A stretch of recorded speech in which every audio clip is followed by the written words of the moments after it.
No livro de Romanos, capítulo 1, versículo 16 diz: Porque não me envergonho do evangelho de Cristo, pois é o poder de Deus para salvar de todo aquele que crê, primeiro do judeu e também do grego. Termos bíblicos para a salvação. Diz o estudo pentecostal que Deus nos oferece livremente a vida eterna em Cristo Jesus. Jesus Cristo. Mas às vezes nos é difícil compreender o processo exato usado para torná-la disponível a nós.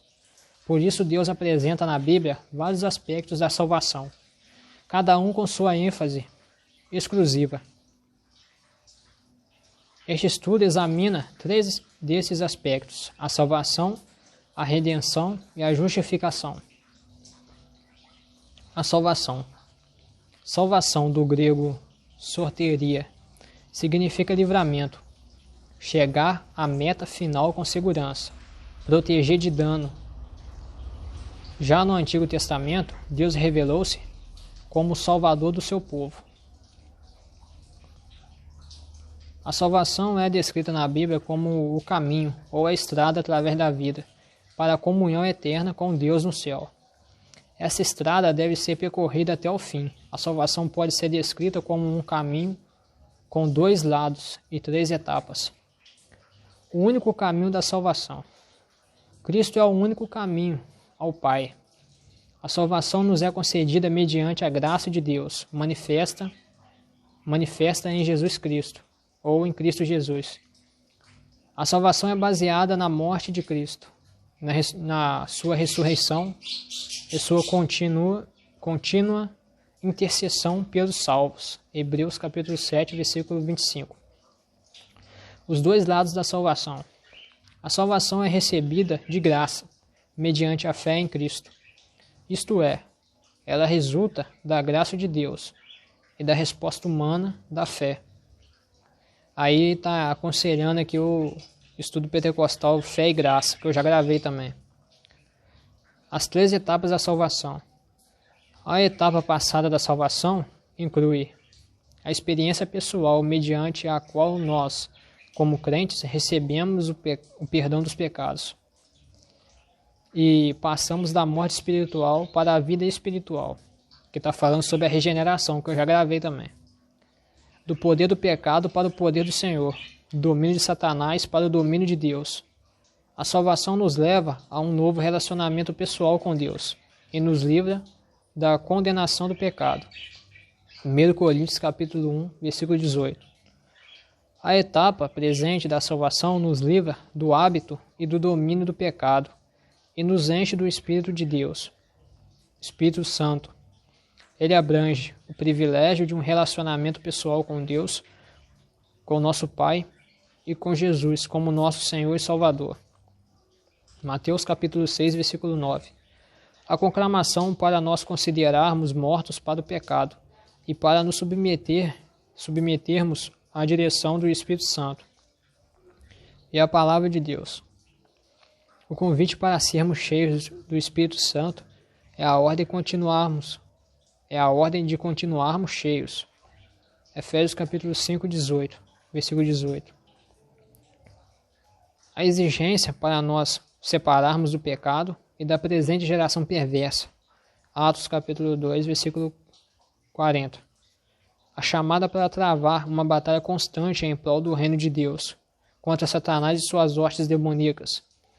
A etapa futura da salvação abrange nosso livramento da ira vindoura de Deus, nossa participação da glória divina e nosso recebimento de um corpo ressurreto, transformado, os galardões que receberemos como vencedores fiéis.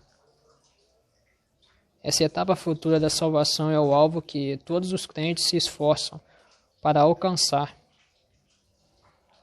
Toda advertência, disciplina e castigo do tempo presente da vida do crente tem como propósito preveni-lo a não perder essa salvação futura, como diz o livro de 1 Coríntios, capítulo 5, versículo 1. 2 Pedro, capítulo 1, versículo 5. Redenção. O significado original de redenção, do grego apolutroses, é resgatar mediante o pagamento de um preço. A expressão denota o meio pelo qual a salvação é obtida, a saber, o pagamento de um resgate. A doutrina da redenção pode ser resumida da seguinte forma: o estado do pecado, do qual precisamos ser redimidos. O Novo Testamento mostra que o ser humano está alienado de Deus, sob o domínio de Satanás, escravizado pelo pecado e necessitado de livramento da culpa, da condenação e do pecado e do poder do pecado. Atos capítulo 26, versículo 18. Romanos capítulo 1, versículo 18. Efésios capítulo 5, versículo 8. E 1 Pedro capítulo 2, versículo 9. O preço pago para nos libertar dessa escravidão, Cristo pagou esse resgate ao derramar o seu sangue e dar sua vida.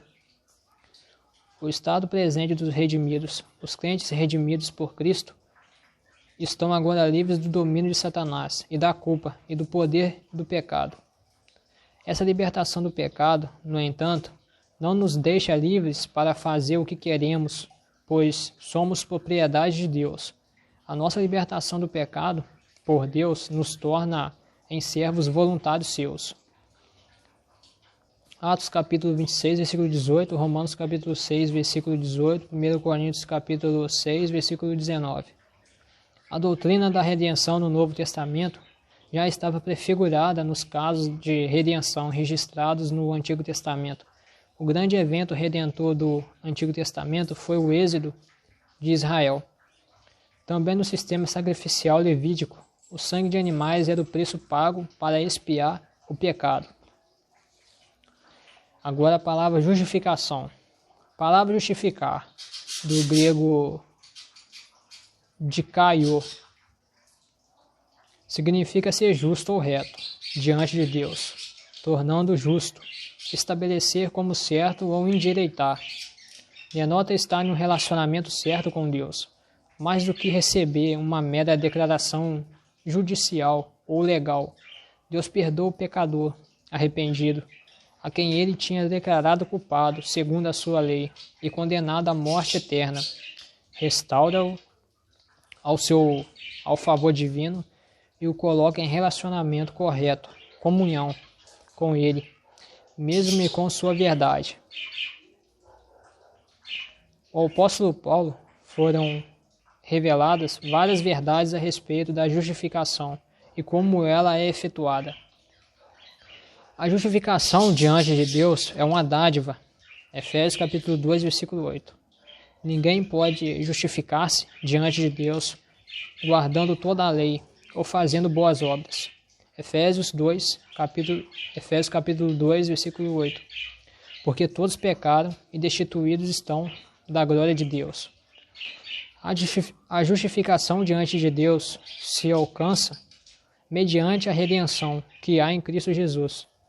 Ninguém é justificado sem que antes seja redimido por Cristo, do pecado e do seu poder. A justificação diante de Deus provém da sua graça, sendo obtida mediante a fé em Jesus Cristo, como Senhor e Salvador. Aí está falando sobre fé e graça. Já está gravado aí, né, no caso. A justificação diante de Deus está relacionada ao perdão dos nossos pecados.